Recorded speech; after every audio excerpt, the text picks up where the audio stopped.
సంక్రాంతి సందడి అప్పుడే మొదలైపోయింది. కొత్త బట్టలు కొనేందుకు షాపింగ్ మాళ్లకు క్యూ కడుతున్నారు పబ్లిక్. షాపింగ్ పూర్తి చేసిన వాళ్లు సొంతూళ్లకు వెళ్లిపోతున్నారు. దీంతో రైల్వే, ఆర్టీసీ అధికారులు అన్ని ఏర్పాట్లు చేశారు. స్పెషల్ ట్రైన్లు, బస్సులు నడుపుతున్నారు. తెలుగు రాష్ట్రాల్లో సంక్రాంతి సందడి స్టార్ట్ అయింది. హైదరాబాద్ లో అయితే షాపింగ్లతో బిజీగా గడుపుతున్నారు పబ్లిక్. అమీర్పేట్, కోఠి, దిల్సుఖ్ నగర్, కూకట్పల్లి, సికింద్రాబాద్ ఏరియాల్లో ప్రధాన షాపింగ్ ఏరియాలు జనంతో కిటకిటలాడుతున్నాయి. కస్టమర్స్ ను అట్రాక్ట్ చేయడానికి ఆఫర్స్ తో పాటు మాల్స్ ను స్పెషల్ గా డెకరేట్ చేస్తున్నారు వ్యాపారులు. అయితే సంక్రాంతి షాపింగ్ పై నోట్ల రద్దు ఎఫెక్ట్ ఎక్కువగా ఉంటుందన్నారు వ్యాపారులు. 2 నెలల ముందు నుంచే సేల్స్ జరిగేవని, ఈ ఏడాది ఇప్పుడిప్పుడే కాస్త గిరాకీ ఉందంటున్నారు. షాపింగ్ పూర్తి చేసి సొంతూర్లకు వెళుతున్నారు జనం. దీంతో బస్టాండ్లు, రైల్వే స్టేషన్లు జనాలతో కిక్కిరిసిపోయి కనిపిస్తున్నాయి.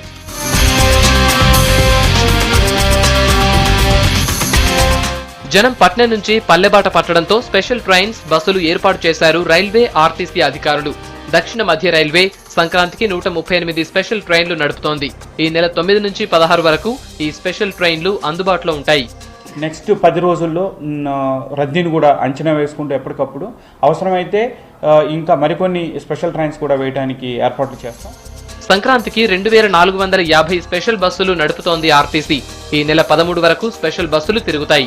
ఎంజీబీఎస్, జేబీఎస్ బస్టాండ్ల నుంచే కాకుండా సిటీలోని ప్రధాన ఏరియాల నుంచి బస్సులు నడుపుతామంటున్నారు అధికారులు. 2450 బస్సులు మేము 8 నుంచి 13వ తేదీ మధ్యలో ఈ సంక్రాంతి సందర్భంగా మన హైదరాబాద్ నుంచి వివిధ జిల్లాలకు కానీ తెలంగాణలో తర్వాత ఆంధ్రప్రదేశ్కి మేము తిప్పాలని చెప్పన్నది ఒక ప్రణాళిక వేసుకున్నాము.